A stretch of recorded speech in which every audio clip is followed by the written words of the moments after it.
Tudo bem? Novamente aqui batendo um papo, compartilhando alguma coisa, sei lá com quem, sobre algumas leituras ou releituras que eu tenho feito nos últimos tempos, até aproveitando esse período de pandemia, de confinamento, para pôr em dia a leitura e até para reler com mais desfrute algumas coisas que eu li antigamente, no período é, Cretáceo, enquanto fiz faculdade de letras alguns anos atrás. Na época, eu me lembro que essa necessidade da leitura, essa pulsão pela leitura, não era só porque eu gostava de ler, sempre gostei de ler muito, mas era também para cumprir algumas tabelas, alguns ditames, contemplar alguns cânones. Ah, você tem que ler isso, isso e aquilo, isso aqui é leitura obrigatória. Isso, por sorte disso, eu já me livrei. Hoje eu leio o que me dá prazer, aquilo que me abre a mente, aquilo que me amplia de alguma forma os horizontes, que me faz realizar alguns links que me são prazerosos, né? É a leitura por fruição, é a leitura pela estética, né? Isso me dá muito prazer ter chegado a esse lugar, né, de poder dizer isso. Hoje eu leio o que me dá prazer. Então, ultimamente, inclusive gravei algum vídeo sobre isso, né, sobre alguns textos de Camus, né, a peste, né, fiz alguma comparação com a atual peste, né, na qual estamos inseridos, né, Dante Alighieri, Maquiavel, Dostoiévski, né, a história das notas do subsolo, que tem muito a ver também com essa história hoje, nós estarmos, de maneira geral, muitos de nós em subsolos, em claustros, enclausurados, e para que serviria esse momento, né? Essencialmente seria muito bom que servisse para reflexão.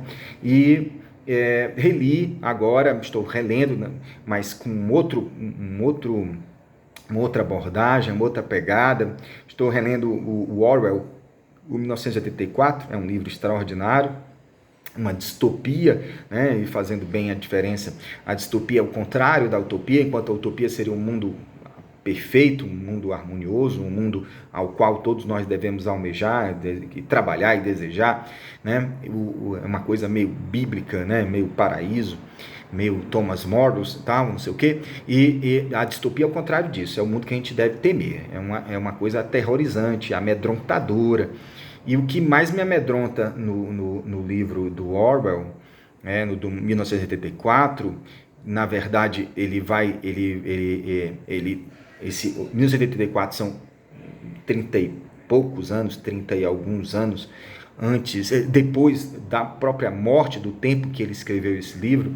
Ele fala de 1984 como algo que aconteceria nas próximas décadas, não era algo tão distante.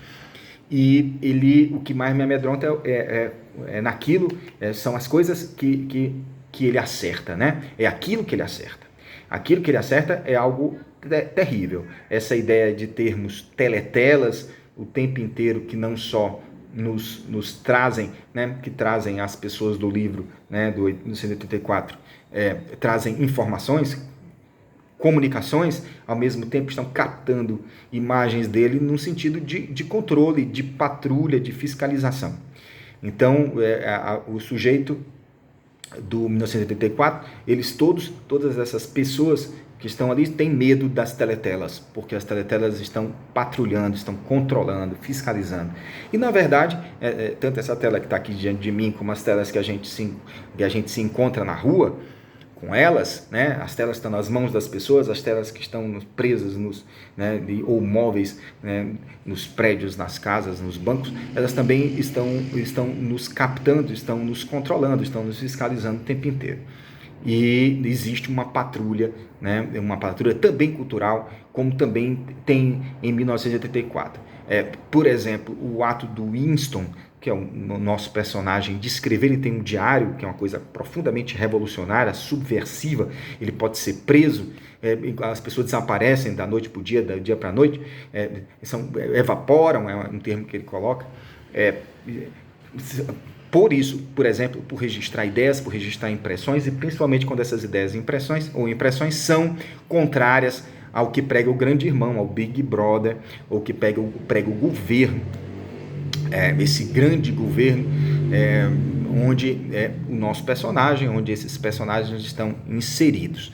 É algo bastante complicado, porque é algo que também acontece hoje, né? Basta ver o que diz Snowden, o que diz o próprio Zuckerberg, o Google, o Amazon, que essas maquininhas aqui que nós temos nas nossas mãos o tempo inteiro também nos controlam, nos fiscalizam, nos filmam, nos gravam, nos captam, né? E também num sentido de manutenção, de manipulação, de exploração dessas informações que vão acabar sendo muito bem, muito utilizadas pelas inteligências artificiais, a partir de algoritmos, e são informações muito valiosas para essas grandes empresas, essas grandes corporações. Mas o Orwell faz, de certa forma, uma previsão de que isso iria acontecer, e ele vai trazer também alguns elementos que são muito atuais, que são essas coisas meio díspares, meio contrárias, meio ambivalentes, né? Das palavras de ordem, algumas das palavras de ordem desse governo é guerra é paz, liberdade é escravidão, ignorância é força. Ele trabalha, por exemplo, no Ministério da Verdade, onde a única função dele é tirar a verdade. Ele poderia se chamar perfeitamente de ministério da mentira. É tudo um grande paradoxo. Do mesmo jeito que nós vamos ter o Ministério do Amor, que é a função dele é controlar, é manter a lei e a ordem. Por exemplo, as torturas acontecem no Ministério do Amor.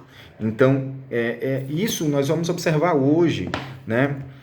Nós temos esse Flávio Vegésio, que é um autor romano, isso de alguns séculos atrás, que ele vai falar justamente de que quem quer a paz, prepare-se para a guerra, né? O parabellum, né?